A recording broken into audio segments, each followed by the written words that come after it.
I walked in and saw my family on the couch, my husband, mom, son and my own sister. "What's wrong?" I asked, fearing the worst. "Mom, sit down," my son said. "You need to accept a new reality. You're not in charge of this family anymore. Aunt Brenda. She makes Dad happier now." I was furious, they all knew. I left the room without a word. The next day, I had 118 missed calls. Hello everyone. Thank you for being here with me today. Before I begin my story, I'd love to know which city you're joining us from. Please feel free to share in the comments. Now, let me take you into this story. The Chicago wind was biting that night, the kind of cold that seeps through your coat and settles into your bones. I had just landed at O'Hare after 3 grueling days in New York, salvaging a deal that my husband, Mark, had almost torpedoed with his arrogance. I was exhausted. My eyes burned from lack of sleep, and my shoulders ached under the weight of my laptop bag. All I wanted was a hot shower, a glass of red wine, and the comfort of my home. I wanted to tell Mark that I had fixed his mess, that the H&M real estate empire we had built over 22 years was safe for another quarter. I pulled my car into the driveway of our suburban estate. The lights were on in the living room, blazing bright against the dark, snowy lawn. That was strange. Usually, by 10 p.m., the house was quiet. Mark would be in his study, and my 21-year-old son, Tyler, would be in his room gaming or out with friends. I unlocked the front door, dropping my keys in the bowl on the foyer table. The silence that greeted me wasn't peaceful, it was heavy. It felt charged, like the air before a thunderstorm. "Hello?" I called out, hanging up my coat. "Mark? Tyler?" "In here, Heather," my mother's voice floated out from the living room. My stomach tightened. My mother, Joyce, lived 40 minutes away. What was she doing here on a Tuesday night? A sudden panic gripped me. Had something happened to my sister, Brenda? Was someone sick? I rushed into the living room, my heart hammering against my ribs. But it wasn't a medical emergency. It was a tribunal. They were all there, arranged on the custom leather sectional I had picked out last Christmas. Mark was sitting in the center, looking impeccably dressed in a crisp white shirt, but he wouldn't meet my eyes. To his left sat my mother, Joyce, her posture rigid, her hands clasped tightly in her lap. To his right sat Brenda, my younger sister. And on the adjacent armchair sat my son, Tyler. The atmosphere was suffocating. No one was crying. No one looked sad. They looked resolved. "What's going on?" I asked, my breath catching in my throat. "Is everyone okay? Mom?" I took a step forward, but Tyler stood up. He didn't come to hug me. He stood like a security guard blocking a doorway. He looked at me with eyes that were devoid of the warmth I had nurtured for 2 decades. "Mom, sit down," Tyler said. His voice was cold, deeper than I remembered, stripped of any affection. "You need to listen. And you need to not freak out." "Freak out?" "Tyler, you're scaring me." "What is this?" "You need to accept a new reality," he continued, reciting words that sounded rehearsed. "You're not in charge of this family anymore." I looked at Mark. "Mark? Why aren't you saying anything?" Mark finally looked up. His handsome face, the face that had been the public image of our company for years, twisted into a look of pity mixed with annoyance. "It's over, Heather. The charade. It's done." "What charade?" I felt like I was drowning on dry land. "Aunt Brenda," Tyler said, gesturing to my sister. "She makes Dad happier now. Unlike you, she understands him." The world stopped spinning. I looked at Brenda. My little sister. The one whose rent I had paid for 6 years. The one I had hired when no one else would give her a job. She was sitting with her legs crossed, wearing a silk blouse that looked suspiciously like one missing from my closet. And then I saw it. Mark's hand was resting casually, possessively, on Brenda's knee. "We didn't want you to find out from a stranger," my mother, Joyce, chimed in. Her voice wasn't apologetic, it was lecturing. "We wanted to do this as a family. Heather, you have to be realistic. You've been married to your work for years. Mark is a man with needs. He needs a wife who is present, not a business partner who sleeps with her laptop." "Mom?" I whispered, the betrayal slicing deeper than any knife. "You knew? You're condoning this?" "I'm supporting happiness," Joyce said, lifting her chin defiantly. "Brenda and Mark, they share a connection. They love each other, Heather. It's not something they planned. It just happened. You can't punish them for falling in love." I looked at Brenda. She offered a small, triumphant smile, tucked a strand of hair behind her ear, and looked down. On her finger, flashing under the recessed lighting, was a diamond ring. It wasn't a new ring. It was my ring. It was the vintage Art Deco diamond Mark had given me for our 20th anniversary, the one that had mysteriously vanished from my jewelry box 6 months ago. I had torn the house apart looking for it, crying for days. Mark had told me I was careless, that I probably lost it at the gym. "That's my ring," I said, my voice trembling with a rage so pure it felt hot in my throat. "It fits her better," Mark said, shrugging. "It was wasted on you. You never wear jewelry anyway." "We want you to move out," Tyler said, breaking the silence again. "Dad is keeping the house. I'm staying here. It's better if you go. You create too much tension." My son. My baby boy, who I had nursed through fevers, whose college tuition I paid for by working 80-hour weeks. He was kicking me out of the home I built. "You're choosing this?" I asked Tyler, tears finally stinging my eyes. "You're choosing the woman who is sleeping with your father behind my back?" "That's your aunt, Tyler." "She's not just my aunt anymore," Tyler sneered. "She's the only one who actually listens to me. You just throw money at me and tell me to study. Dad and Brenda, they treat me like an adult." I looked at the 4 of them. My husband. My sister. My mother. My son. The 4 pillars of my life. And every single one of them was rotten.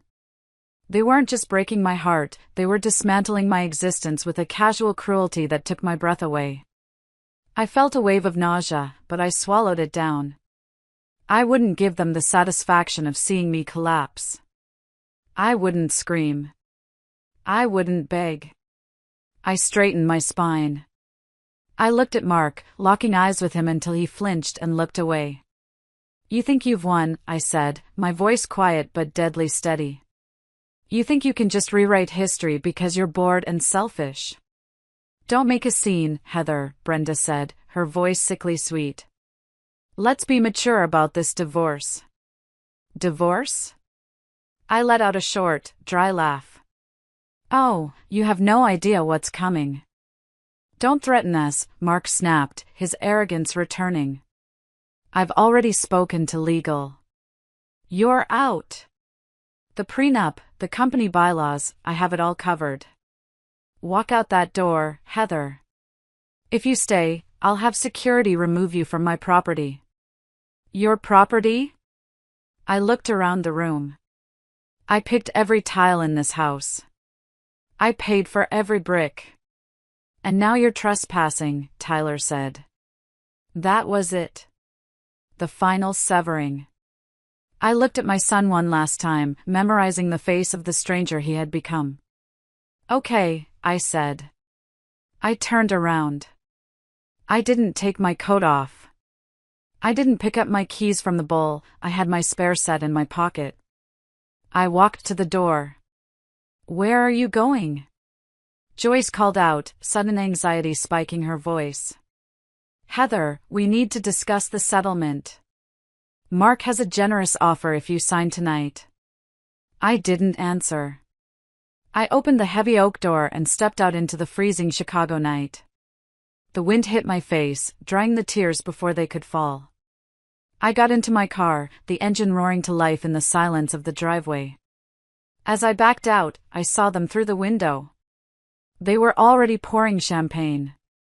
They were celebrating my erasure. I drove into the darkness, my hands gripping the steering wheel so hard my knuckles turned white. I didn't know where I was going, but I knew one thing for certain: the Heather they knew, the doormat, the provider, the fixer, had died in that living room. And the woman driving away was someone they should be very, very afraid of. If you are listening to this, and you are as furious as I was in that moment, please hit the like button and comment the number 1 below. Let me know you're with me. Your support tells me I'm not alone in this fight. Comment 1 now, because trust me, what they did next makes this betrayal look like a warm-up act. I drove for an hour, the city lights of Chicago blurring into streaks of red and gold through my windshield. My mind was a chaotic storm of images: Brenda's smirk, the ring on her finger, Tyler's cold stare. But underneath the shock, a primal instinct was kicking in. Survival. I needed gas. The fuel light had been blinking since I left the airport, but I had been too anxious to get home to stop. Now, on a desolate stretch of highway, I pulled into a 24-hour gas station. My hands were shaking as I stepped out into the biting cold.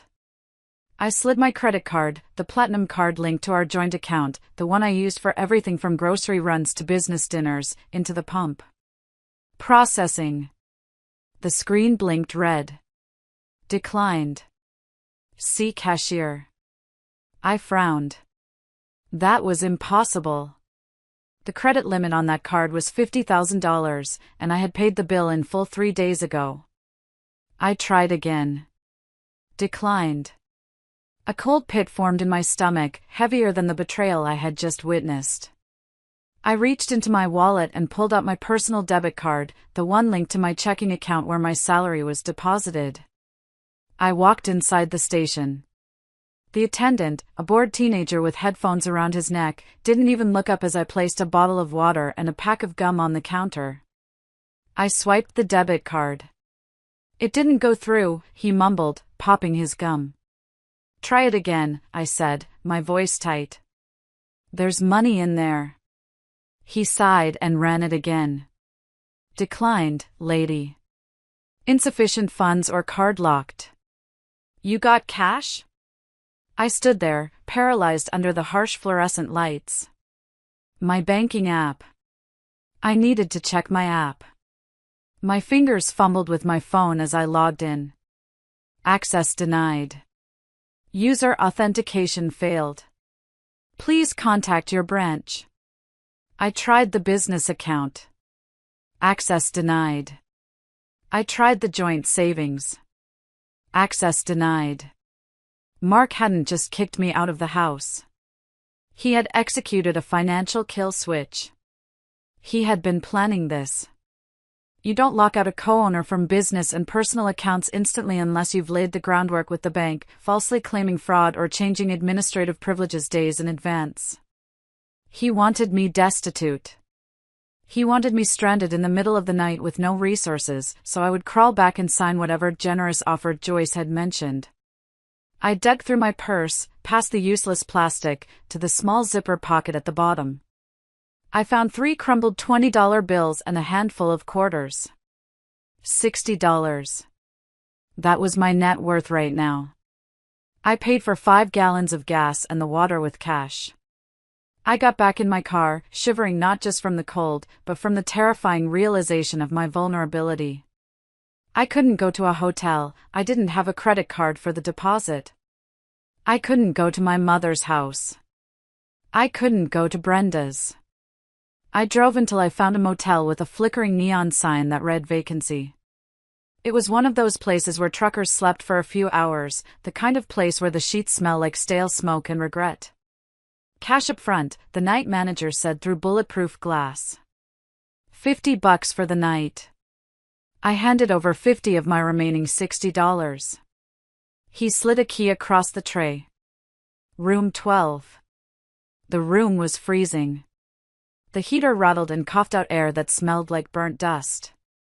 I sat on the edge of the sagging mattress, still in my expensive business suit, my coat wrapped tight around me. I looked at my phone. The screen was lit up with notifications. Not apologies. Not please come back. 118 missed calls. They were mostly from a number I recognized, Mark's personal attorney, a shark named Robert Vance. And then the emails started pinging. Subject: Dissolution of Marriage Settlement Agreement. Subject: Urgent, NDA required. Subject: Notice of Termination H&M Real Estate. I opened the termination notice first. It was a PDF attached to an email from the HR director, a woman I had hired, a woman I had mentored. Dear Ms. Heather Bryant, effective immediately, your position as Chief Operating Officer is terminated for cause, allegations of corporate espionage and gross negligence. I laughed. A harsh, ragged sound in the empty room. Espionage? Negligence? I was the one who stayed up until 3 a.m. auditing the books. I was the one who knew every zoning law in Chicago. Mark couldn't even convert a PDF without asking me for help. And then, a text message came through. It was from Tyler. My thumb hovered over the screen, a tiny, foolish part of me hoping he had snuck away, that he was sorry. Tyler, Mom, don't make this hard. Dad says he'll cut off my tuition and trust fund if you fight the divorce. He promised me the VP spot next year if I stick with him. You always told me to be ambitious. I'm just doing what you taught me. Please understand. I dropped the phone onto the bed like it was burning hot. That was the final erasure. Mark hadn't just taken my money and my job. He had bought my son's soul. He had used the wealth I helped build to bribe my own child against me. I curled up on top of the dirty bedspread, knees to my chest. The tears finally came, hot and fast. I cried for the boy I used to read bedtime stories to. I cried for the sister I had protected on the playground. I cried for the husband I had believed in when he was nothing but a smile and a cheap suit. But as the night wore on and the tears dried into crusty salt on my cheeks, something else began to settle in my chest. It was cold and heavy, like a stone. They thought they had erased me. They thought that by taking the credit cards and the passwords, they had taken my power. They forgot one thing. They forgot who built the castle they were sitting in. They forgot who designed the security systems, who wrote the contracts, and who knew where the bodies were buried. Mark thought H&M Real Estate ran on his charm. He was about to learn that it ran on my brain. And while he might have stolen the keys to the front door, he had forgotten that the architect always leaves a back door. I stared at the water stain on the ceiling, waiting for the sun to rise. I wasn't Heather the wife anymore.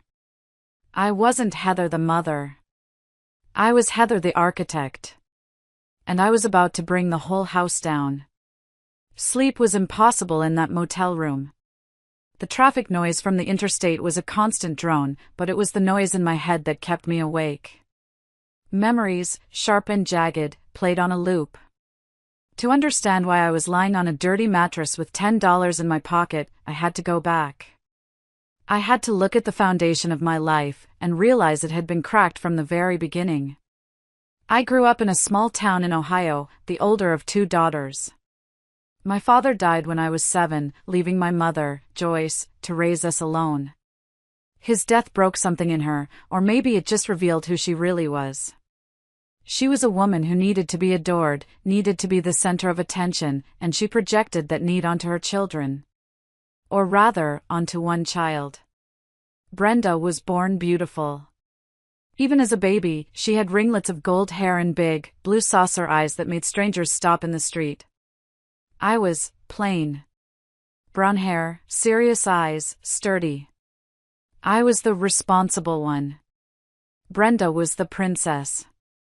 I remembered the day I turned 18. I had just received my acceptance letter to the University of Chicago with a partial scholarship. It was my ticket out. I had worked 3 part-time jobs throughout high school, tutoring, waitressing, shelving books at the library, to save for the rest of the tuition. I ran into the kitchen, waving the letter. "Mom!" I got in. Joyce was at the table, painting Brenda's nails. Brenda was 12 then, already demanding and petulant. "That's nice, Heather," Mom said without looking up. "But keep your voice down, Brenda has a headache." "But Mom, it's Chicago. It's the business program." Joyce sighed, finally looking at me. Her eyes weren't filled with pride. They were calculating. "Heather, honey, we need to talk about that money you saved." "My college fund?" "Well, Brenda has been scouted. There's a modeling convention in Orlando next month. It could be her big break. But the fees, the travel, the portfolio photos, it's expensive." My stomach dropped. "Mom, that's my tuition money. I earned it." "You're so selfish, Heather," Brenda chimed in, blowing on her wet nails. "Don't you want me to be famous? When I'm rich, I'll buy you a car." "Heather," Mom said, her voice taking on that tone, the one that mixed guilt with command. "You are the strong one. You are smart, you can always find a way. You can work another year, take night classes. But Brenda? She's delicate. This is her dream. You wouldn't want to crush your sister's dream, would you? Families sacrifice for each other." I gave them the money. Of course I did. I had been conditioned for 18 years to believe that my value lay only in what I could provide for them. I was the scapegoat, the mule, the fixer. Brenda was the golden child, the star, the one who deserved to shine. Brenda went to Orlando. She didn't get signed. She spent the money on clothes and theme parks. I spent the next year working double shifts at a diner to earn the money back. I started college a year late, exhausted but determined. That dynamic never changed. It just evolved.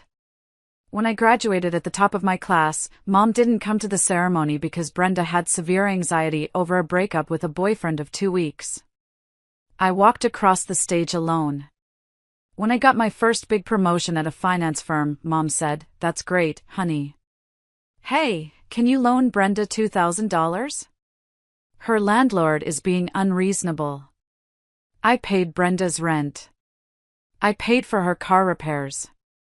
I paid for her acting classes that she never attended. I bought Mom a condo so she wouldn't have to worry about stairs. I thought I was buying their love. I thought if I just gave enough, worked hard enough, fixed enough problems, they would finally look at me the way they looked at Brenda. I thought that one day, Mom would cut my face and say, "I'm so proud of you, Heather. You are my joy." But I was never their joy. I was their utility bill. I was their safety net. And then I met Mark. He was charming, ambitious, and seemed to see me. He told me I was brilliant. He told me I was beautiful. I didn't realize then that he had the same calculating look in his eyes that my mother had. He didn't see a soulmate, he saw a host. He saw a woman who was trained to give everything and ask for nothing in return. He fit perfectly into the empty space in my heart that my mother and sister had gouged out. I married him, thinking I was building a new family, a better family. Lying in the dark motel room, the realization hit me with the force of a physical blow. I hadn't escaped my family dynamic by marrying Mark. I had recreated it. Mark was the golden child, demanding adoration and resources. I was still the scapegoat, working in the shadows to keep the lights on. And Brenda. Brenda was just the inevitable conclusion. The two parasites in my life had finally found each other. "You're the strong one, Heather," my mother's voice echoed in my memory. Well, she was right about one thing. I was strong. Strong enough to carry them for 40 years. And now, God help them, I was strong enough to drop them. I sat up in bed, the metal springs squeaking. I wasn't going to cry anymore. The sadness was gone, replaced by a cold, clinical clarity. They wanted the delicate Brenda? They wanted the dreamer Mark? Fine. They could have each other. But they couldn't have my money. They couldn't have my company. I reached for my laptop bag. It was time to stop being the daughter who sacrificed. It was time to be the CEO who liquidated bad assets. The morning sun filtered through the dirty curtains of the motel room, casting long, dusty shadows across the floor. I opened my laptop. Thankfully, I had a portable Wi-Fi hotspot in my bag, a habit from years of traveling for work. Mark couldn't cut off a device he didn't know existed. I didn't log into the bank accounts yet. I knew those doors were bolted shut. Instead, I opened a file named H&M_archive_01. To understand how I was going to destroy Mark, you have to understand how I built him. I met Mark 22 years ago at a real estate networking mixer in downtown Chicago. He was 29, wearing a suit that didn't quite fit, holding a glass of cheap wine, and holding court with a group of investors. He was electric. He had a smile that could sell ice to an Eskimo, a laugh that made you feel like you were the funniest person in the room. I was 25, a junior analyst at a top firm, standing in the corner clutching my binder of market research. I watched him work the room. He was charismatic, yes, but I could hear what he was saying. He was spouting buzzwords, making promises about returns that were mathematically impossible. He cornered me by the buffet. "You look like you're analyzing the structural integrity of the shrimp cocktail," he joked. I didn't smile. "I'm analyzing your pitch to those investors. You're promising a 15% cap rate on a property in a declining district. You're going to lose their money." He blinked, surprised. Then he laughed. "Okay, you caught me. I'm an idea man, not a numbers guy. I need someone who understands the boring stuff." "The boring stuff is what keeps you out of prison," I said dryly. He fell in love with me, or at least, with what I could do for him, right then and there. Within 6 months, we were married. Within a year, we started H&M Real Estate. The division of labor was established immediately. Mark was the face. He was the CEO. He took the client meetings, played golf with the developers, and gave the interviews to the business journals. He loved the spotlight. He loved the title. I was the architect. I was the COO, but really, I was everything else. I found the properties. I negotiated the loans. I managed the contractors. I fought with the city council over zoning permits. I did the taxes, the payroll, the legal compliance. Our first major project was a disaster waiting to happen. Mark had bought a dilapidated warehouse in the meatpacking district, convinced it would be the next hot loft conversion. He overpaid by $500,000. The contractor he hired ran off with the deposit. We were facing bankruptcy before we had even sold a single unit. I remembered sitting at our kitchen table, pregnant with Tyler, looking at the red ink on the ledger. Mark was pacing, panicking, sweating through his shirt. "We're done, Heather," he cried. "My reputation is ruined. They're going to sue me." "Sit down," I ordered. I took my grandmother's jewelry, the only inheritance I had ever received, kept safe from my mother and Brenda, and sold it. I liquidated my 401k. I renegotiated the terms with the bank, presenting a business plan so detailed, so bulletproof, that the loan officer said it was the best he'd ever seen. I fired Mark's buddy who was acting as the project manager and took over the site supervision myself, waddling through construction zones in a hard hat with a 6-month belly. We finished the project. We sold out in 3 weeks. Mark was hailed as a visionary in Crane's Chicago business. The headline read, "Mark Bryant, the new king of lofts." He brought the magazine home, beaming. "Look at this, honey. We did it." He didn't mention me in the interview. Not once. When I pointed it out, gently, he kissed my forehead. Babe, you know how the media is. They like a singular narrative. Besides, you hate the spotlight. You're my secret weapon. The power behind the throne. I accepted it. I told myself it was for the family. I told myself that as long as the company succeeded, it didn't matter whose face was on the cover. I was a fool. For 20 years, I built the stage, set the lights, and wrote the script. Mark just walked out and took the bow. And the company grew. We expanded into commercial real estate, luxury condos, mixed-use developments. We were worth millions. But the structure of the company, that was my masterpiece. Mark was lazy with details. He hated reading contracts. He hated passwords. Just fix it, Heather, was his catchphrase. So, I set up the digital infrastructure. I created the intricate web of LLCs to limit liability. I set up the automated banking transfers. And because Mark was paranoid about employees stealing from him, he insisted on a localized, highly encrypted internal server for our most sensitive financial data. He wanted a ghost key, a master administrative access that could bypass all other protocols, in case we ever got locked out or held hostage by IT. Only you and I will know the ghost key, he had said.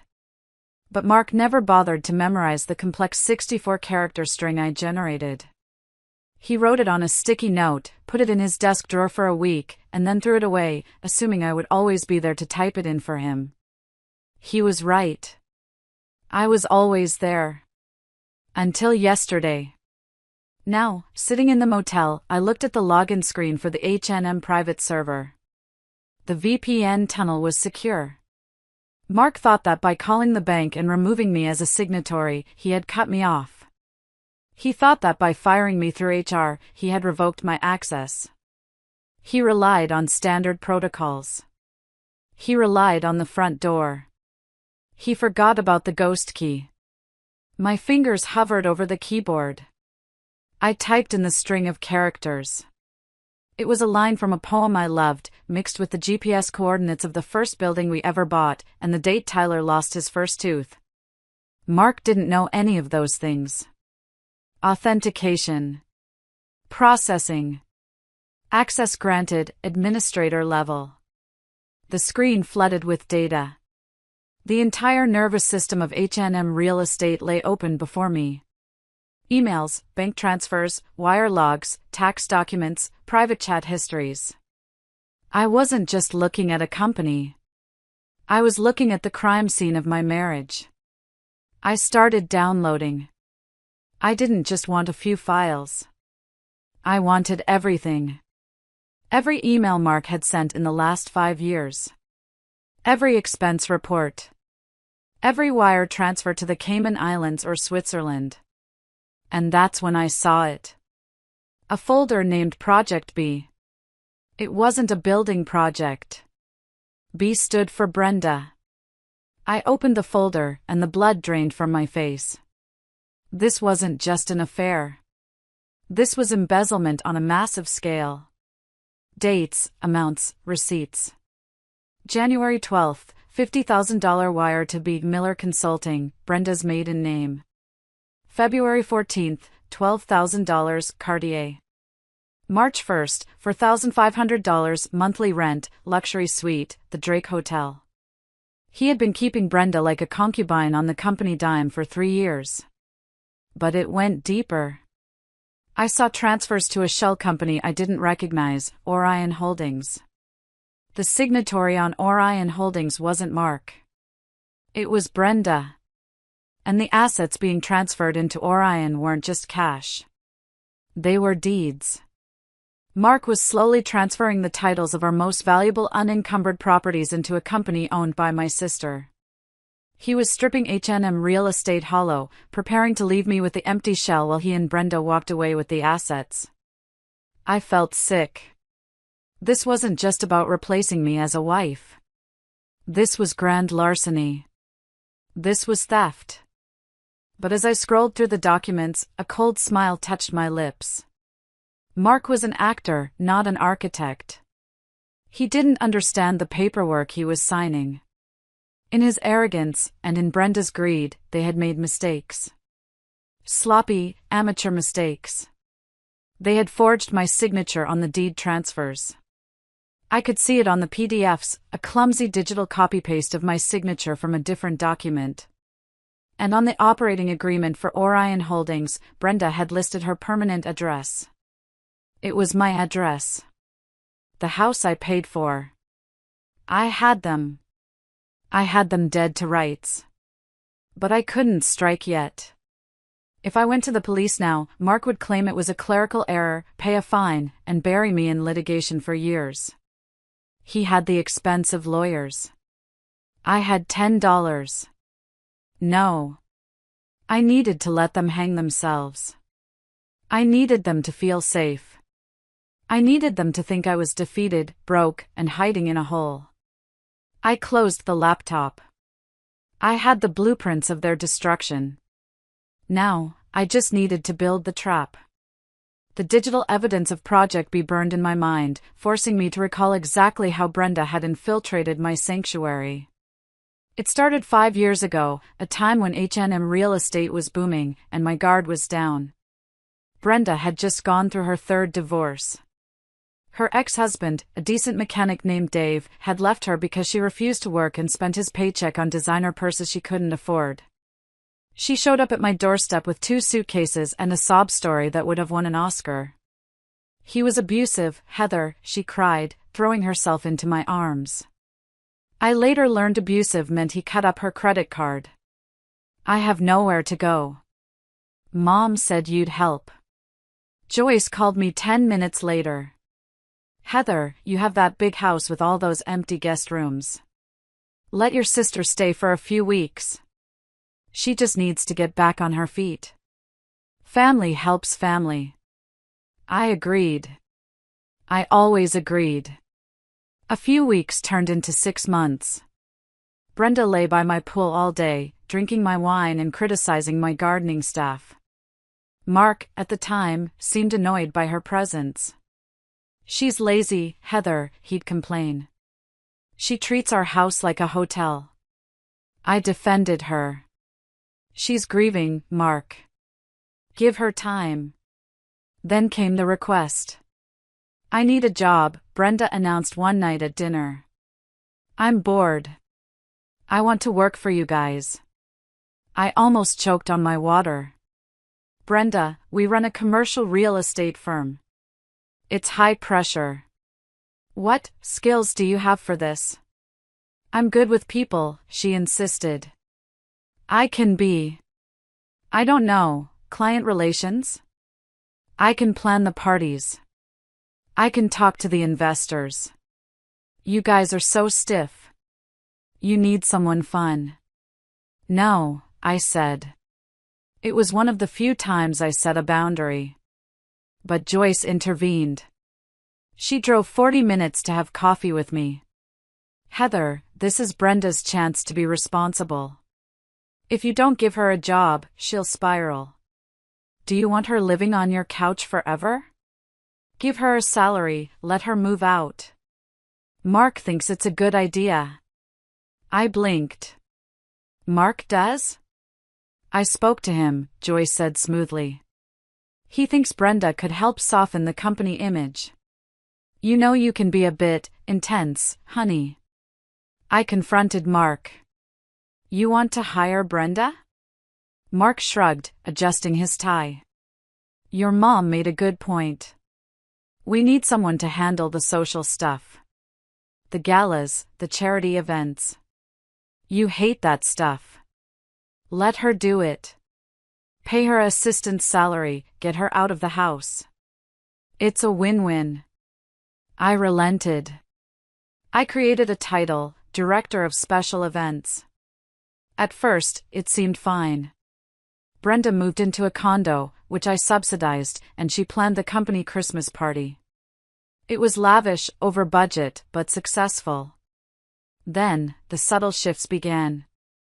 Brenda started coming into the office every day, dressed not in business attire, but in figure-hugging dresses that were just on the edge of inappropriate.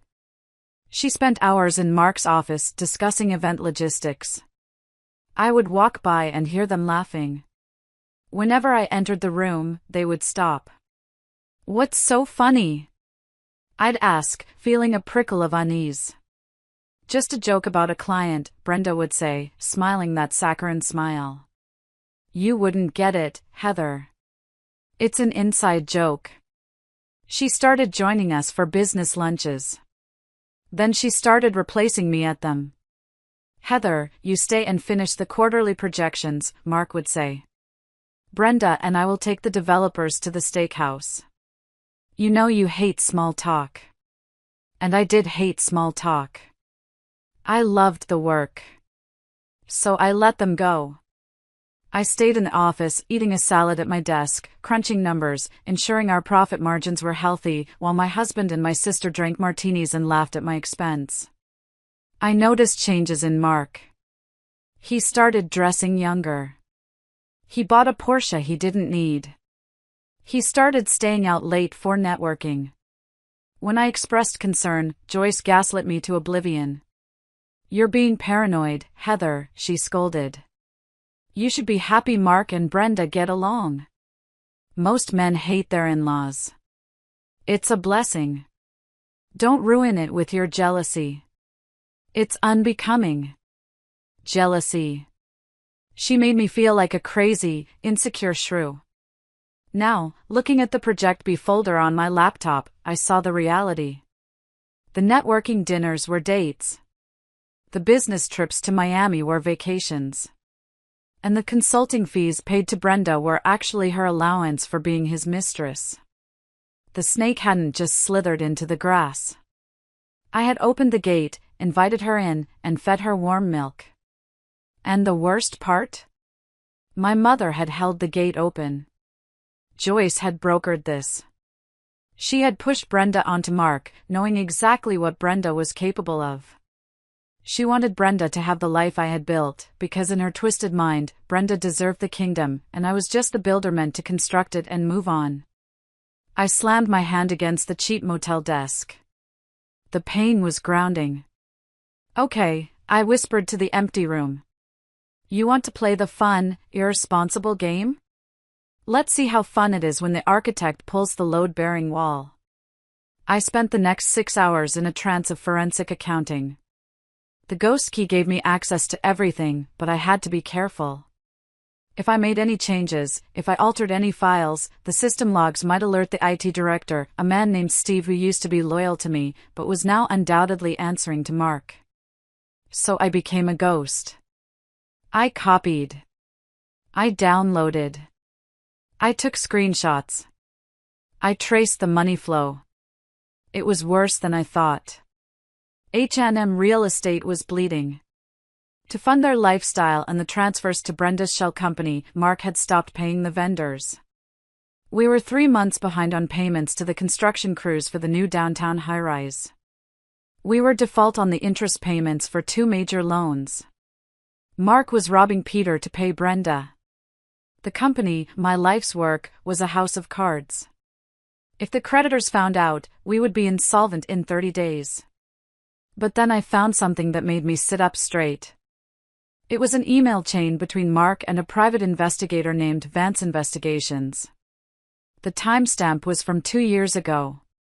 Subject: Target Surveillance H. Bryant. Mark: I need dirt. Anything. Infidelity, substance abuse, mental instability. I need grounds to void the prenup. Vance: Mr. Bryant, we've followed her for 6 months. She goes to work. She goes to the grocery store. She goes to her mother's house. She works late. There is no dirt. The woman is a saint. Mark: look harder. Or make something up. I can't afford to give her half. My breath caught in my throat. 2 years. He had been planning to discard me for 2 years, but he couldn't find a way to do it without losing money. And then, a more recent email, dated 1 week ago. Mark, forget the dirt. We're going with the mental breakdown angle. Her family will testify. Her mother and sister are on board. We'll claim she's overworked, paranoid, unfit to lead. We'll force a vote of no confidence with the board. Once she's out, we trigger the buyout clause at the lowest valuation. Joyce, I can testify that she's been erratic lately. Very emotional. I'm worried about her, Mark. We need to do what's best for the company. I stared at the screen, tears of rage blurring my vision. My own mother was co-conspirating to frame me as mentally unstable so her golden child could steal my husband and my money. Erratic, I whispered. I'll show you erratic. I dug deeper. I needed leverage. Evidence of fraud was good, but it would take time to prove in court. I needed something immediate. Something that would terrify Mark. I found it in the tax returns. Last year, to secure a massive loan from a private equity firm, Mark had inflated the occupancy rates of our commercial properties. He had falsified tenant leases. He had physically forged signatures of tenants who didn't exist.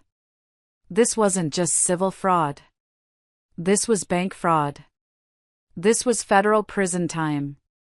And the loan documents? They were signed by Mark Bryant, CEO. My signature wasn't on them.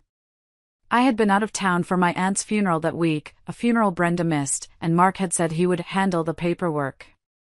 He had signed his own death warrant, and he didn't even know it. I copied the loan documents. I copied the fake leases. I created a dossier that was a nuclear bomb. I checked the clock. It was 2 p.m. I had been working for 12 hours straight. I was hungry, unwashed, and running on adrenaline. I needed a burner phone. I couldn't use my cell, they were probably tracking it or getting the logs. I went to the convenience store across the street, buying a cheap prepaid phone with cash. Back in the room, I sat on the bed and stared at the new phone. Who could I call? My friends? Most of them were couple friends shared with Mark. They would likely side with the charming Mark or stay neutral. My family? Obviously not. My employees? Too risky. I needed someone powerful. Someone who hated Mark. Someone who had the resources to fight a war. A name popped into my head. Arthur Sterling. Arthur was a billionaire real estate tycoon in Chicago. Old money, ruthless, but principled. 3 years ago, Mark had outbid Arthur for a prime piece of land on the riverfront. Mark had won by bribing a city zoning official to reclassify the land, a move I had fiercely opposed but Mark had done behind my back. Arthur had suspected foul play. He had publicly called Mark a snake in a cheap suit. Mark had laughed it off, but Arthur had never forgotten. If I went to Arthur Sterling with proof of Mark's fraud, specifically the fraud that screwed Arthur out of that land deal, it was a Hail Mary. Arthur might just laugh at me. He might throw me out. But he was the only person in Chicago with enough power to shield me from Mark's legal team. I dialed the number for Sterling Enterprises. I knew it by heart, I had stared at it enough times when we were rivals. Sterling Enterprises, Executive Office, a crisp voice answered. I need to speak to Mr. Sterling. Immediately. Mr. Sterling is in meetings. May I ask what this is regarding? Tell him it's Heather Bryant. Tell him I know how Mark Bryant got the riverfront zoning permit. And tell him I have the emails. There was a pause. Hold, please. 30 seconds later, a gruff, deep voice came on the line. Mrs. Bryant. To what do I owe the pleasure? Is your husband sending you to gloat? My husband just fired me, emptied my bank accounts, and moved his mistress into my house, I said, my voice steady. I'm not here to gloat, Mr. Sterling. I'm here to burn him to the ground. And I thought you might want to bring the marshmallows. Silence. Then, a low chuckle. I'm listening. Before I went to meet Arthur Sterling, there was one more wound I had to cauterize. One file I had been avoiding in the H&M database. The Tyler Trust. Tyler was my soft spot. My Achilles heel. I had shielded him from Mark's narcissism his whole life. When Mark forgot Tyler's birthday, I bought the gift and signed Mark's name. When Mark missed Tyler's soccer games, I told Tyler that Dad was working hard for our future. I had raised him to believe his father was a hero, covering up the reality that his father was a neglectful egoist. I realized now that was my greatest mistake. I had protected Tyler from the truth, and in doing so, I had allowed Mark to buy his loyalty with lies. I opened the trust fund documents. Mark had recently modified the terms. Originally, the trust was set to pay out at age 25, contingent on college graduation. The new terms, dated 2 weeks ago, immediate access to $200,000 cash disbursement. Transfer of title, 2023 Porsche 911. And the correspondence attached. Tyler, Dad, Mom is going to flip if I drop out next semester. Mark, Mom isn't going to be in charge much longer, Ty. She treats you like a kid. I treat you like a man. You want the car? You want the cash? You just have to back me up when the time comes. You have to tell the lawyers that Mom has been acting crazy, that she's unstable. Tyler, she has been kinda stressed lately. Mark, exactly. She's losing it. We need to protect the company. If you stick with me, I'll make you VP of Acquisitions next year. No degree needed. You can learn on the job, like I did. Tyler, VP? Seriously? Okay. I'm in. What do I need to do? I read the words, and my heart didn't just break, it shattered into dust. VP of Acquisitions? Tyler was failing Intro to Economics. He spent his weekends playing video games and sleeping until noon. He wasn't qualified to run a lemonade stand, let alone a department in a multi-million-dollar firm. Mark was setting him up for failure, stroking his ego to use him as a pawn against me. And Tyler, my sweet boy, he had sold his mother for a Porsche and a title he didn't earn. I remembered the text he sent me last night. Dad says he'll cut off my tuition. He wasn't worried about tuition. He was worried about the easy money. I pulled up Tyler's credit card statement, the one I paid. Liquor store. Nightclub. Online gambling. Nightclub. Strip club. He was spiraling, and instead of parenting him, Mark was funding the spiral to buy an ally. I picked up my burner phone. I hesitated. This was my son. But the boy who sat on that couch and told me to accept reality wasn't the boy I raised. He was a creation of his father. If I continued to cushion his fall, I would lose him forever to Mark's world of corruption and shallowness. The only way to save him, to truly save him, was to let him crash. I drafted a text. I didn't send it yet. I just wrote it, staring at the cursor. Tyler, I saw the emails. I saw the car. You chose the easy path. But the easy path is a trap. When your father is done using you, he will discard you, just like he did me. I love you enough to let you learn this the hard way. Good luck, Mr. Vice President. I saved the draft. I wiped my eyes. I navigated to the payroll system. I removed Tyler from the intern payroll he had been on for 3 years, despite never coming into the office. I couldn't touch the trust, Mark controlled that now, but I could touch the health insurance. Tyler was on my policy. The policy I paid for personally. Removed dependent, Tyler Bryant. Reason, no longer a full-time student. It was petty.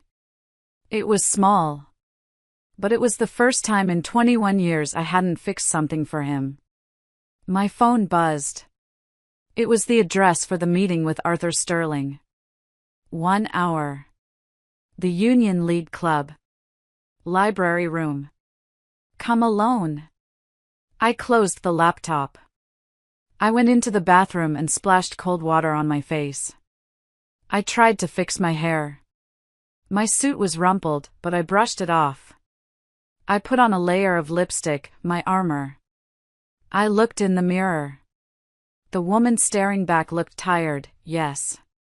But she looked dangerous. She looked like a mother who had lost her cubs and had nothing left to lose. You want unstable, Mark?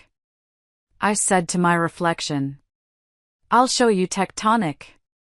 I walked into the Union League Club wearing the same rumpled suit I had fled my house in, carrying a laptop bag that contained enough evidence to send my husband to federal prison. The doorman looked at me with skepticism. This place smelled of old money, cigars, and mahogany, a world Arthur Sterling ruled. I found him in the library room, sitting in a leather wingback chair, reading the Financial Times. He was 65, with silver hair and eyes like polished flint. He didn't stand up when I approached.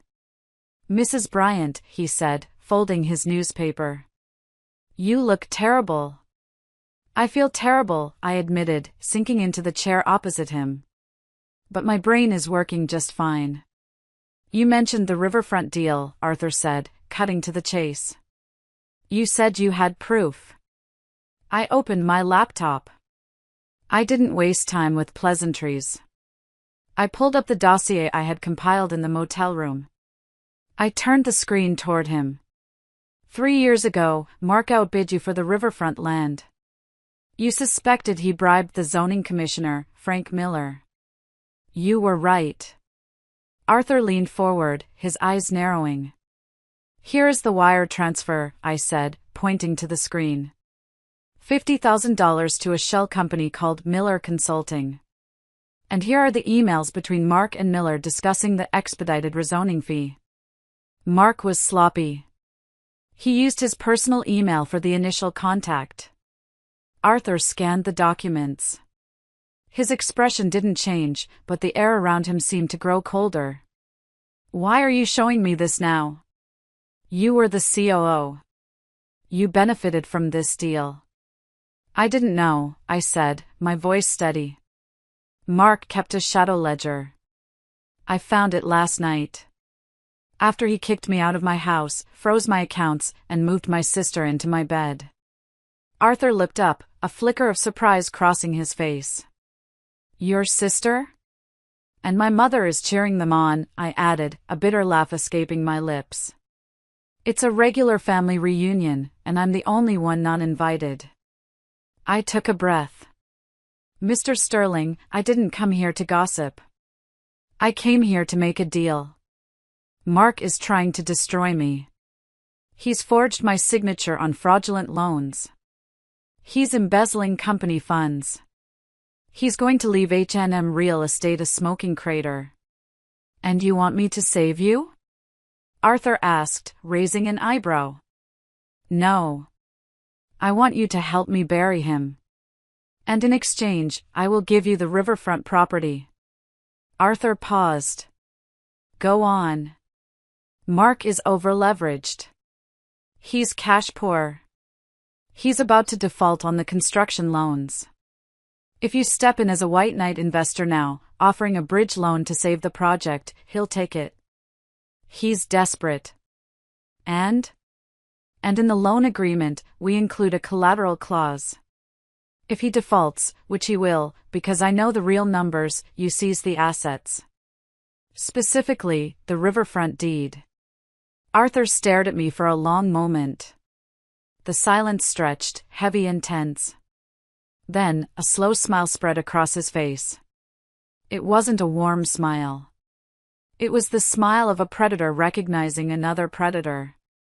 You're vindictive, aren't you? Arthur said softly. I'm efficient, I corrected. Mark thinks I'm a scorned wife who's going to cry in a corner. He doesn't realize I'm the one who wrote his business plan. Arthur closed my laptop and pushed it back toward me. I like you, Heather. You have grit. Mark always struck me as a peacock, all feathers, no flight. But you're a hawk. He pulled out his phone. I'm going to call my personal counsel. He's the best litigator in Chicago. He'll represent you in the divorce. Pro bono. Consider it an investment in our new partnership. Thank you, I whispered, relief flooding through me. And Heather? Arthur added, his eyes hard. Don't disappoint me. If we do this, we destroy him completely. No mercy. No taking him back when he cries. He won't be crying, I said, thinking of the smirk on Mark's face when he took my ring. He'll be screaming. Arthur nodded. Good. Now, let's get you a hotel room that doesn't charge by the hour. You can't plan a war if you haven't slept. That night, I slept in a suite at the Four Seasons, paid for by Sterling Enterprises. I took a long bath, scrubbing the motel grime off my skin. As I lay in the crisp, clean sheets, I felt a shift deep inside me. For 20 years, I had been the fixer. I had smoothed over Mark's mistakes, cleaned up his messes, made him look good. I had been the invisible glue holding everything together. Now, I was going to be the solvent. I was going to dissolve everything he thought he owned. I picked up my burner phone and texted Arthur one word, ready. 3 days later, the trap was set. Arthur's lawyer, a terrifyingly calm man named David Cohen, had drafted the settlement agreement. It was a masterpiece of legal misdirection. On the surface, it looked like a total surrender. The proposal. 1. Mark keeps the marital home. 2. Mark keeps full ownership of H&M Real Estate. 3. Heather receives a lump sum of $500,000, a fraction of what I was owed. 4. Heather waives all claims to future spousal support. It looked like I was giving up. It looked like I was broken, desperate for cash, and just wanted to run away. Mark would love it. It fed his ego perfectly. But buried deep in the 60-page document, in Section 14, subsection C, paragraph 4, was the poison pill clause. In the event that any party to this agreement is found to have engaged in undisclosed criminal activity, fraud, or embezzlement during the marriage, or is convicted of a felony within 24 months of signing, this entire agreement is void ab initio. In such case, all assets, including 100% of company stock and real property, shall revert to the non-offending party as punitive damages. Mark never read the fine print. He paid lawyers to do that. But his lawyer, Robert Vance, was lazy. I knew that because I used to pay his bills. Vance skimmed contracts. He looked for the big numbers, the payout, the alimony. He wouldn't be looking for a specific reversion clause buried in boilerplate text about liability. I met Mark and his lawyer at Vance's office. I wore no makeup. I wore an old sweater. I kept my head down, looking at the floor. I needed to sell the image of the defeated woman.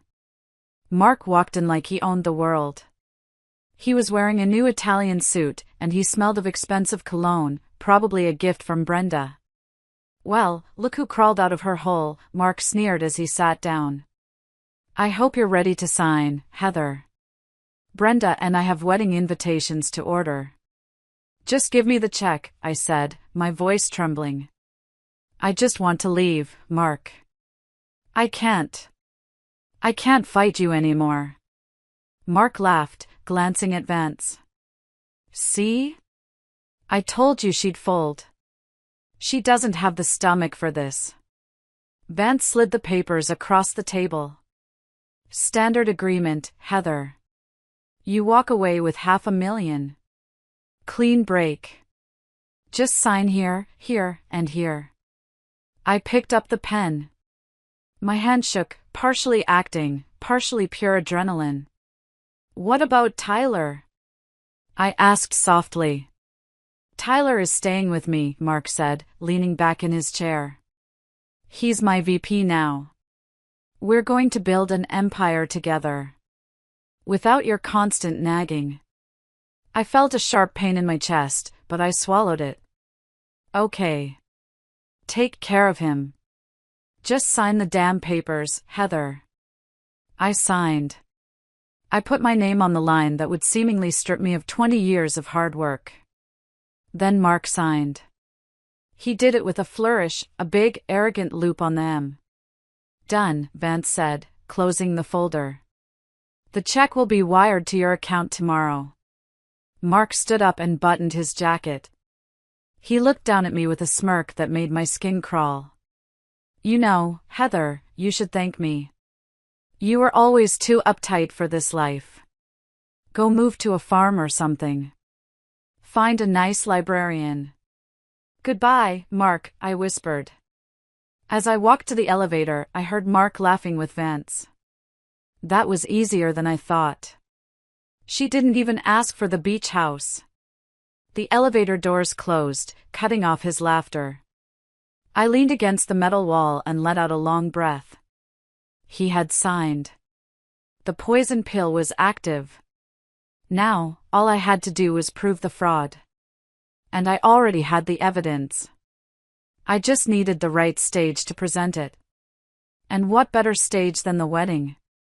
Mark and Brenda had announced their date. It was in 3 weeks. A rush wedding, they called it. They wanted to be legitimized before the spring gala season. 3 weeks. That was my timeline. I walked out of the building and into Arthur's waiting town car. Did he sign? Arthur asked from the back seat. He signed, I said, a genuine smile finally breaking through. He thinks he bought my silence for $500,000. He just signed over his entire life. Arthur handed me a glass of sparkling water. To the architect. To the demolition, I replied. The next 3 weeks were a study in masochism. I had to stay invisible while Mark and Brenda paraded their victory all over Chicago. I rented a small, nondescript apartment on the north side using my maiden name. I spent my days with Arthur's forensic accountants, building the case file. We were turning the raw data I had stolen into a legal sledgehammer. Every night, I tortured myself by checking social media. Brenda's Instagram was a vomit of luxury. Photo of a new Mercedes convertible, hubby-to-be spoils me. #blessed #new beginnings. Photo of my dining room, redecorated with tacky gold wallpaper, out with the old, in with the glam. Finally making this house a home. That hurt. Seeing her erase my touch from the home I built. But the most painful posts came from my mother.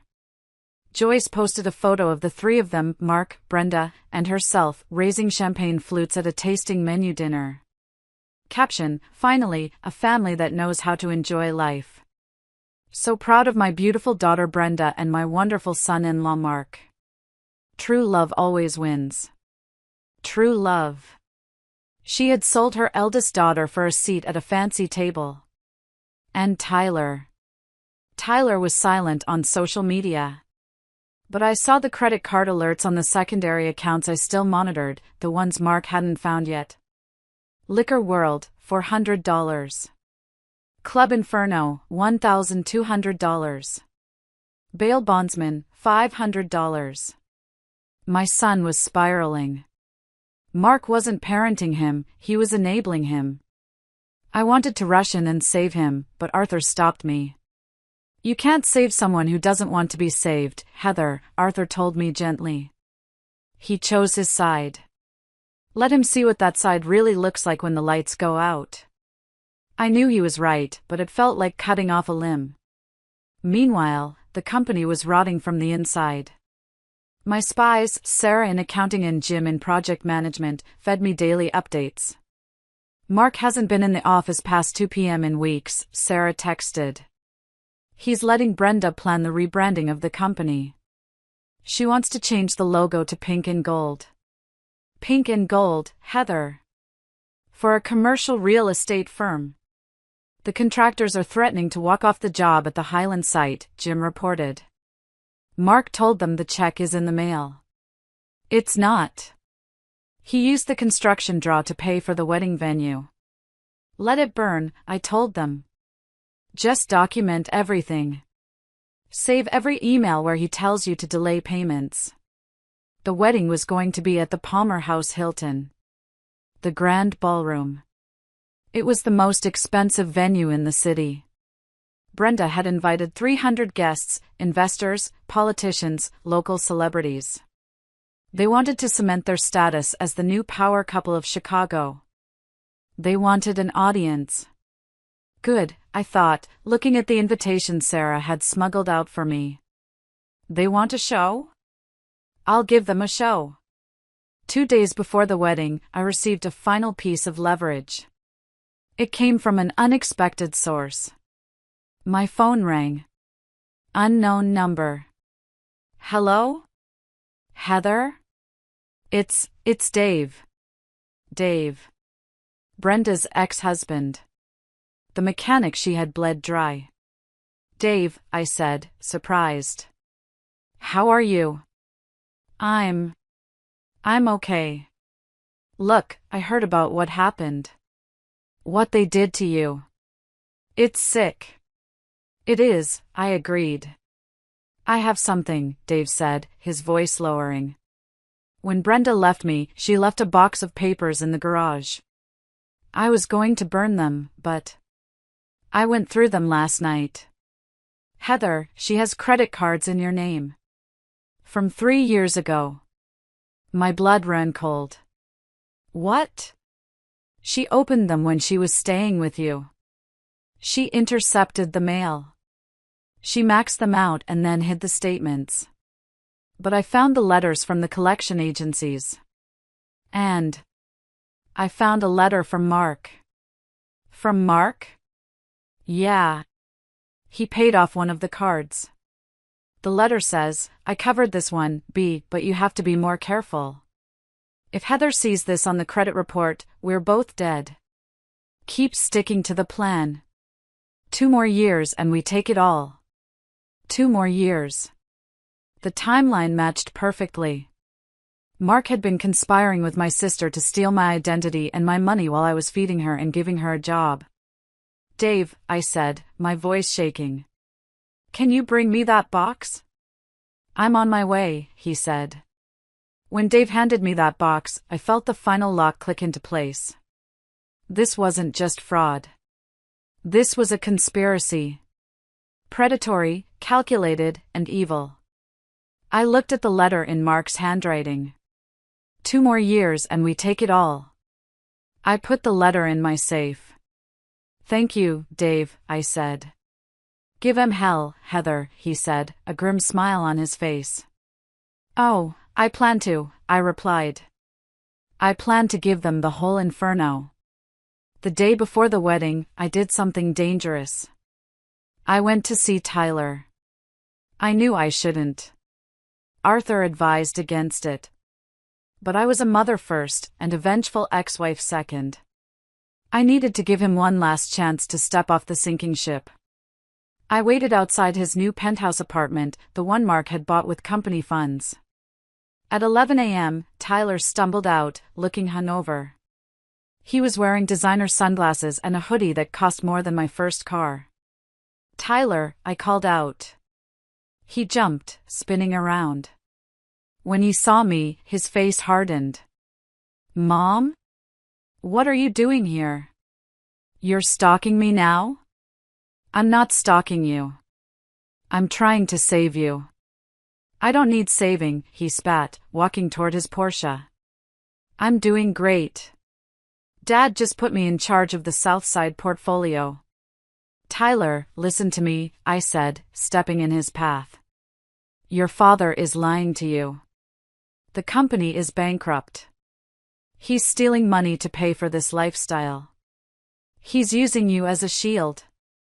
When the feds come, and they are coming, your name is on the documents. Tyler laughed. It was a hollow, brittle sound. You're just jealous. You're jealous because Dad is winning and you're nobody. You're living in some dump, right? Dad told me. I'm living in reality, I said, my voice urgent. Tyler, please. Don't go to the wedding tomorrow. Just call in sick. Go stay with your friends. Just don't be there standing next to him when it happens. When what happens, he challenged. You gonna crash it? You gonna make a scene? God, you're pathetic, Mom. Dad said you'd try to ruin it. He calls me pathetic? I felt the anger rising, but I pushed it down. Tyler, look at me. I raised you. I know you. You're not this person. You're kind. You're smart. You're not a thief. I'm not a thief, he shouted, his face turning red. I'm a businessman. Like Dad. Dad is a fraud. I shouted back. And Brenda is a parasite. And if you stay with them, you're going down with them. Tyler glared at me. Then he pulled out his phone. I'm calling security. Get away from me. He got in his car and revved the engine aggressively. As he peeled out of the parking lot, he rolled down the window and yelled, Don't come tomorrow, Mom. Nobody wants you there. You're the past. I watched him drive away, my heart breaking all over again. But this time, the brake was cleaner. I had tried. I had extended the hand. He had slapped it away. Now, he was on his own. I drove back to my apartment. Arthur was waiting for me with the final preparations. How did it go? He asked, though he clearly knew the answer from my face. He's gone, I said flatly. He's fully brainwashed. Then he learns the hard way, Arthur said. Are you ready for tomorrow? Yes. We have the projector access codes? Yes. The police are briefed? Yes. Detective Miller is meeting us in the lobby at 8 p.m.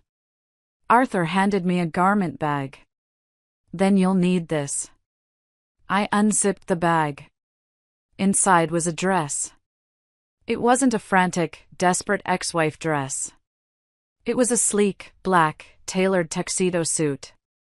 Yves Saint Laurent. Powerful. Elegant. Severe. Wear your armor, Heather, Arthur said. Tomorrow, you're not the victim. You're the executioner. I touched the fabric. It felt cool and smooth. Thank you, Arthur. Get some rest, he said. Tomorrow is going to be a long night. I didn't rest. I sat by the window, watching the city lights. I thought about Mark and Brenda, probably rehearsing their vows right now. Probably laughing about how they had gotten away with it. 2 more years and we take it all. They wouldn't get 2 years. They wouldn't even get 2 days. Tomorrow, Mr. and Mrs. Bryant were going to have a very different kind of reception. The morning of the wedding dawned gray and overcast. A perfect Chicago day for a funeral. I spent the morning reviewing the presentation. We had timed it perfectly. It would start right after the love story video montage that Brenda had spent $20,000 producing. At 6 p.m., the guests began to arrive at the Palmer house. I watched the live stream from a camera Arthur had planted in the ballroom. He owned a stake in the hotel, getting access was trivial. It was nauseating. The room was dripping in crystals and pink roses, thousands of them. There was an ice sculpture of Mark and Brenda intertwined. I saw my mother, Joyce, greeting guests. She was wearing a champagne-colored gown that was far too young for her, beaming like she had won the lottery. Yes, isn't it wonderful? I heard her say to a confused cousin. They are soulmates. Heather? Oh, poor Heather just couldn't handle Mark's success. She's taking some time away. I saw Mark. He looked nervous but triumphant. He was shaking hands, clapping backs, playing the role of the benevolent king. And Brenda. She walked in wearing a custom Vera Wang gown, dripping in diamonds, diamonds that my company paid for. She looked beautiful, I had to admit. Beautiful and rotten. The ceremony began. I listened to them exchange vows. I promise to be your partner in all things, Mark said, looking deep into Brenda's eyes. I promise to support your dreams and spend my life making you happy, Brenda cooed. I sat in the hotel suite upstairs, sipping a black coffee. Lies, I whispered. Every word is a lie. Are we good to go? Arthur asked, checking his watch. The signal is live, the tech guy confirmed. As soon as you give the word, we hijack the feed. Not yet, I said. Wait for the toasts. Wait until everyone is seated and watching the screens. The reception began. The champagne flowed. Mark stood up to give a speech. I want to thank everyone for being here, he boomed, holding Brenda's hand. This has been a long journey. A journey to find true happiness. Sometimes, you have to make hard choices to find your real destiny. The crowd applauded politely, though I saw some uncomfortable glances. Everyone knew the scandal. They just didn't care as long as the open bar was premium. And to my new wife, Brenda, Mark continued. You are my muse. My rock. My everything. My phone buzzed. It was the cue. Now, I said. Down in the ballroom, the lights dimmed for the video montage. Sentimental music began to play. Photos of Mark and Brenda, on yachts, in Paris, at the beach, flashed on the massive screens behind the head table. The crowd awed. I stood up and smoothed my tuxedo jacket. I walked out of the suite and headed for the elevator. Showtime, Arthur said, walking beside me. Inside the elevator, I watched the numbers tick down. 10, 9, 8. My heart wasn't racing anymore. It was beating slow and heavy, like a war drum. The elevator doors opened on the lobby level. Detective Miller and 2 uniformed officers were waiting. Ms. Bryant, the detective asked. Yes. We have the warrant. We're ready when you are. Give me 5 minutes, I said. I want them to see it before the handcuffs go on. Understood. I walked toward the ballroom doors. The security guards, hired by Mark to keep me out, stepped forward. Ma'am, this is a private event. Arthur Sterling stepped out from behind me. And I own the building. Step aside, or you'll be looking for work tomorrow. The guards hesitated, recognized Arthur, and immediately stepped back. I pushed open the double doors. Inside, the music had just swelled to a crescendo. The video on the screen showed Mark and Brenda kissing in front of the Eiffel Tower. And then, the screen flickered. The music cut out with a screech of feedback. The room went silent.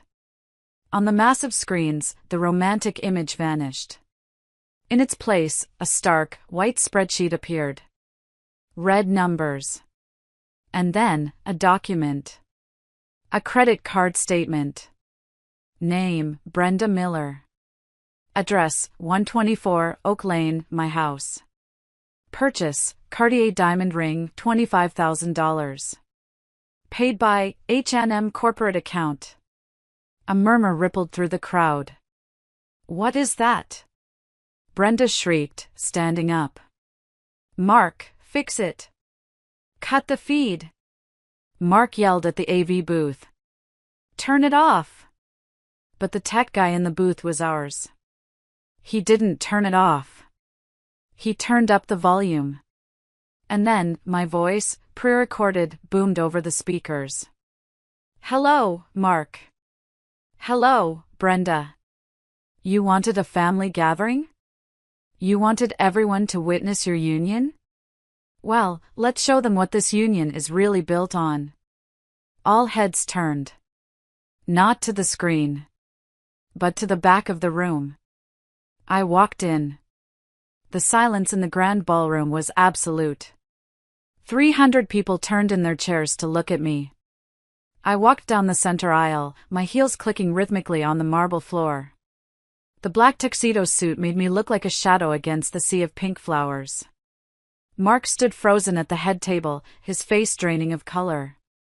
Brenda clutched her napkin to her chest, her mouth agape. My mother, Joyce, looked like she was having a stroke. Heather? Mark whispered, the microphone picking up his trembling voice. What are you doing? I didn't stop until I reached the center of the dance floor, directly in front of the head table. I looked up at them, the people who had been my world, now just small, frightened figures on a stage. I'm here to give a toast, I said, my voice projecting clearly without a microphone. I held up a remote control. I clicked it. The screen behind them changed again. This time, it was the email chain between Mark and the private investigator. Mark, look harder. Or make something up. I can't afford to give her half. The crowd gasped. I saw investors, men Mark respected, men he needed, leaning in, whispering furiously. Turn it off!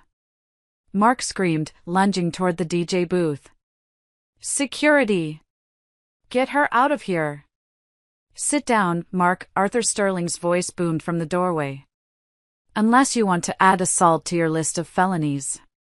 Mark froze. He saw Arthur. He saw the police officers waiting in the shadows of the exit. This is fake. Brenda yelled, tears streaming down her perfectly made-up face.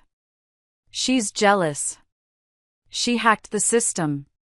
She's crazy. Crazy? I clicked the remote again. A new document appeared. The forged loan application for the Riverfront project.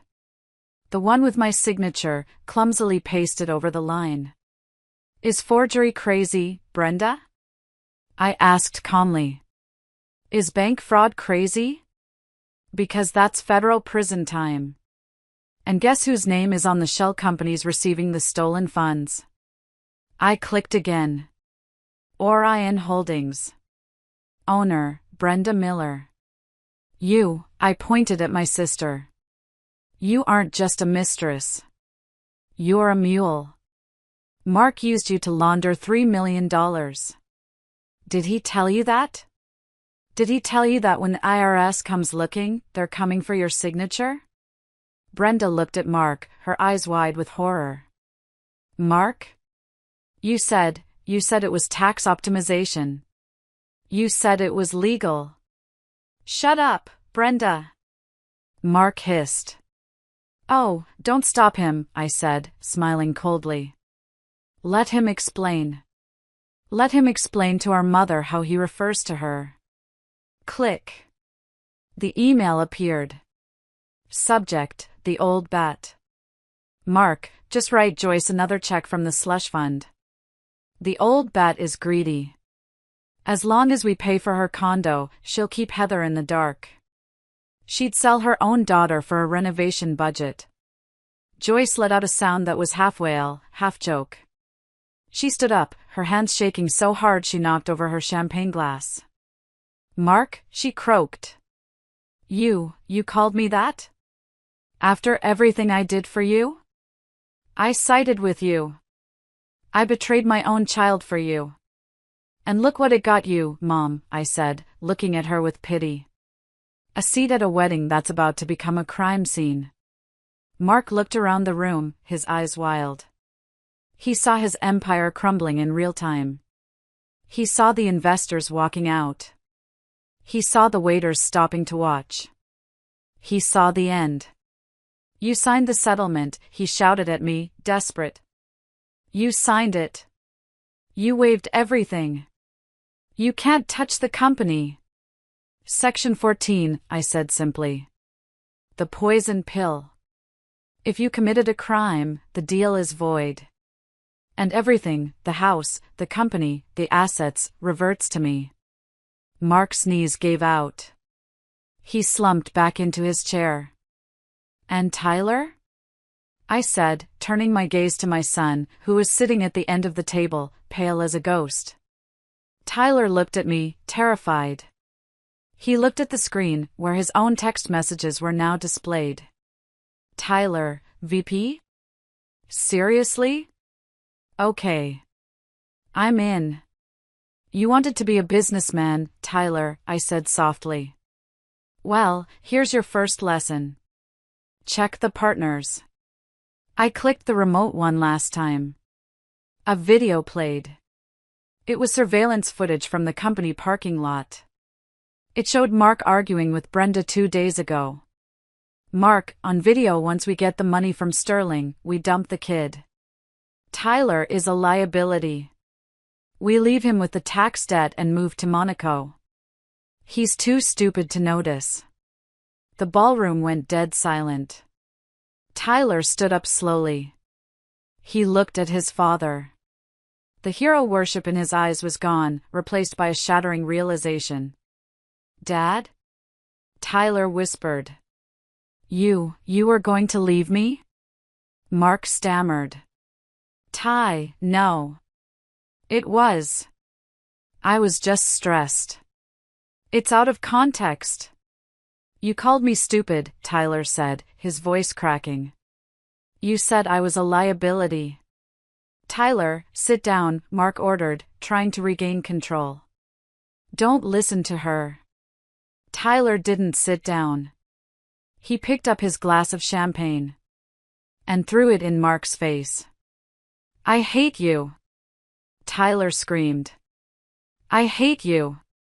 Chaos erupted. Joyce was sobbing. Brenda was hyperventilating. Mark was wiping champagne off his face, looking like a drowned rat. I lowered the remote. The presentation was over. I nodded to Detective Miller. The police marched into the room. The guests parted like the Red Sea. Mark Bryant, the detective, announced. You are under arrest for bank fraud, embezzlement, and forgery. Brenda Miller, you are under arrest for conspiracy and money laundering. No! Brenda shrieked as the officer grabbed her wrists. I didn't know. I'm just the girlfriend. He made me do it. Tell it to the judge, the officer said, snapping the handcuffs on.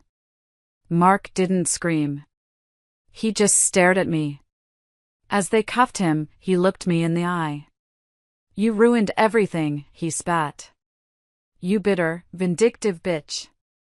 I walked up to him. I stood so close I could smell the fear on him. I didn't ruin anything, Mark, I said, calm as a frozen lake. I just turned on the lights. And you? You're just a cockroach who got caught. They dragged him away. The wedding guests were stunned into silence. The only sound was Joyce's weeping. I looked at the head table one last time. The cake was uncut. The flowers were perfect. The illusion was destroyed. I turned to Arthur Sterling. I think I'm done here. Brilliant, Arthur said, offering me his arm. Absolutely brilliant. As we walked out, I didn't look back at my crying mother or my devastated son. Not yet. They had made their bed. Tonight, they had to sleep in it. The days following the wedding were a media circus. The Chicago Tribune ran the story on the front page, Wedding Bell Blues, real estate tycoon arrested at altar. I didn't give interviews. I let the evidence speak for itself. I moved back into my house 3 days later. The police had cleared it as a crime scene. It was strange walking back into the rooms I had designed. Brenda's things were everywhere, tacky clothes, cheap magazines, half-empty wine bottles. I hired a cleaning crew. Throw it all out, I told them. Everything that isn't mine. Burn the sheets. Replace the mattresses. I wanted to scrub their DNA from my life. Mark was denied bail. The judge deemed him a flight risk because of the Monaco plan caught on tape. He was sitting in Cook County Jail, trading his Italian suits for an orange jumpsuit. Brenda made bail, paid for by my mother, who had liquidated her retirement savings to get her baby out. But Brenda wasn't free. She was facing 5 to 10 years. Her face was plastered all over the internet as the gold digger groomed for prison. I went into the H&M offices, now solely mine. The employees greeted me with a mix of fear and relief. "We're renaming the company," I announced at the first all-hands meeting. "H&M is dead. Welcome to Phoenix Holdings." They applauded. They knew who signed the paychecks. A week later, my mother came to see me. She looked 10 years older. Her hair was unkempt, her eyes red. She stood on my porch, shivering. "Heather," she said, her voice trembling. "Joyce," I said, blocking the door. I didn't call her Mom. "Can I come in? It's freezing. You can say what you need to say from there." She flinched. "Heather, please. Be reasonable. Brenda, she's terrified. She's just a girl. She didn't know what she was doing. Mark manipulated her."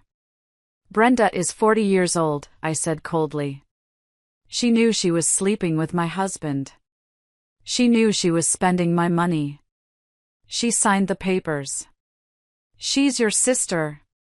Joyce wailed. "You can't let her go to prison. You have to drop the charges. Tell the DA it was a misunderstanding." "It wasn't a misunderstanding. It was a crime." "If you do this," Joyce hissed, her sorrow turning to familiar venom, "you are no daughter of mine. You are destroying this family." I laughed. It was a light, free sound. "Joyce, you destroyed this family 20 years ago when you decided Brenda was the princess and I was the servant. You didn't come here to apologize. You came here to ask me to fix it again. You want me to be the scapegoat one last time so Brenda can walk free. She's delicate. She's a criminal. And you? You're an accomplice. I saw the checks Mark wrote you.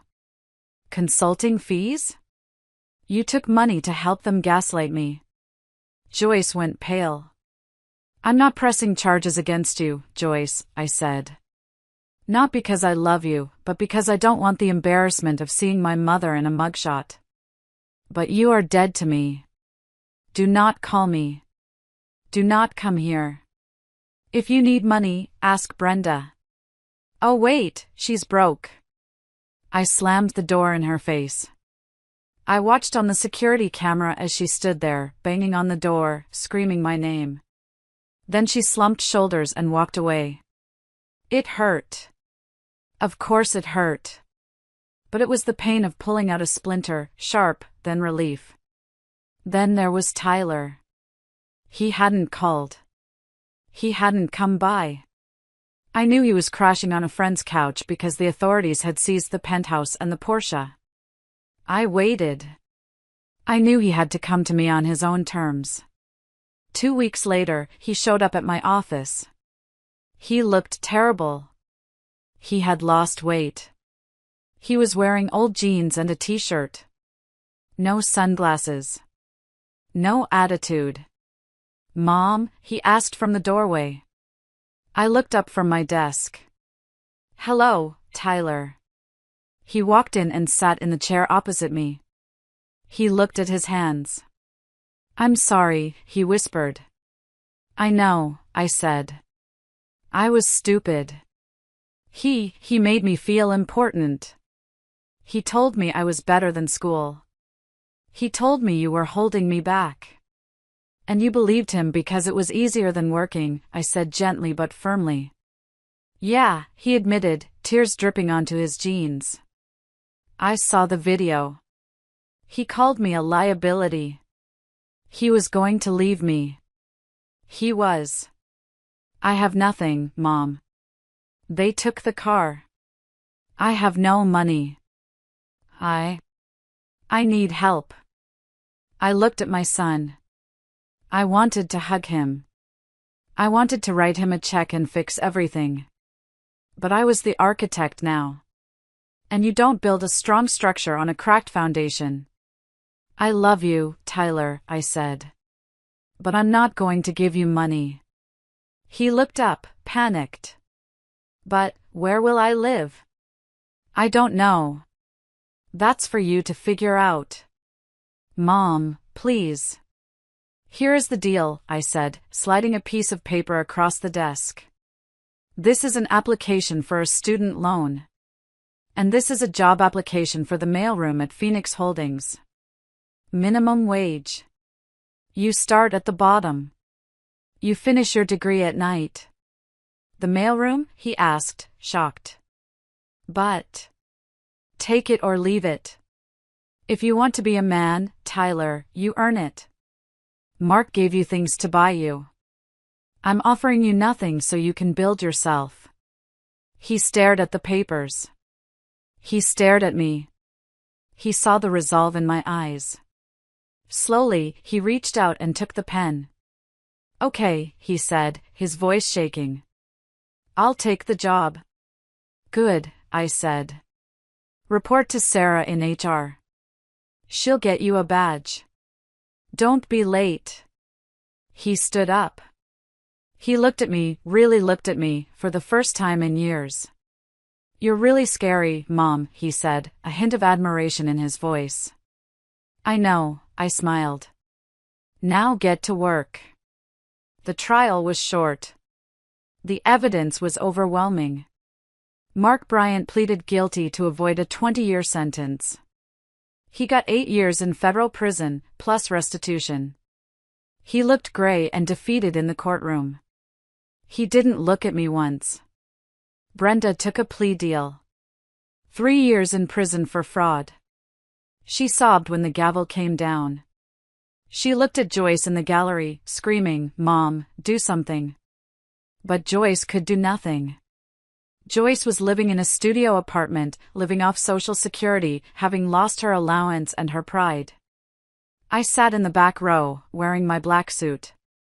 I watched justice be served. I didn't feel joy. I felt peace. The balance sheet was finally corrected. Epilogue, 1 year later. I stood in my office on the 40th floor, overlooking the Chicago River. The Phoenix Holdings sign on the wall behind me was sleek silver and blue, no pink anywhere. The company was thriving. We had just closed the riverfront deal with Arthur Sterling. It was going to be a mixed-use development, luxury condos, but also affordable housing and a community center. My phone buzzed. Tyler, hey Mom, just finished my econ final. Think I aced it. Also, the mailroom team improved sorting efficiency by 15% this week. Do I get a raise? I smiled. Don't push it. But dinner is on me tonight. 7 p.m.? Tyler, see you there. He was working hard. He was tired, broke, and humble. And I had never been prouder of him. He was becoming the man I knew he could be, not the caricature his father tried to mold. There was a knock on my door. Come in. Arthur Sterling walked in, holding a bottle of champagne. To the 1-year anniversary, he said. Of the day you burned down the circus. It seems like a lifetime ago, I said, taking the glass. You know, Arthur said, leaning against my desk. Mark sent me a letter from prison. He wants to know if I'll buy his shares of the old shell companies. He needs money for the commissary. What did you tell him? I told him I only do business with the CEO. And the CEO is busy building an empire. We clinked glasses. I looked out at the skyline. I had lost a husband. I had lost a sister. I had lost a mother. But I had found myself. I wasn't the scapegoat anymore. I wasn't the fixer. I wasn't the invisible wife. I was Heather Bryant. The architect. And my life? It was finally, truly, mine. Thank you for listening to my story. It wasn't easy to relive, but if my journey can help even one person stand up to the toxic people in their life, then it was worth it. Family isn't always blood. Family are the people who respect you, who value you, and who stand by you when the storm hits. If you are holding on to someone just because they are family, but they are hurting you, let go. You are strong enough to build something new. If you enjoyed this story and want to see more justice served, please hit that like button, it really helps the channel grow. And subscribe so you don't miss the next story. And tell me in the comments, have you ever had to cut off a toxic family member? How did you find the strength? I read every single comment, and I'd love to hear your story. Until next time, stay strong, stay smart, and never let anyone take the keys to your castle.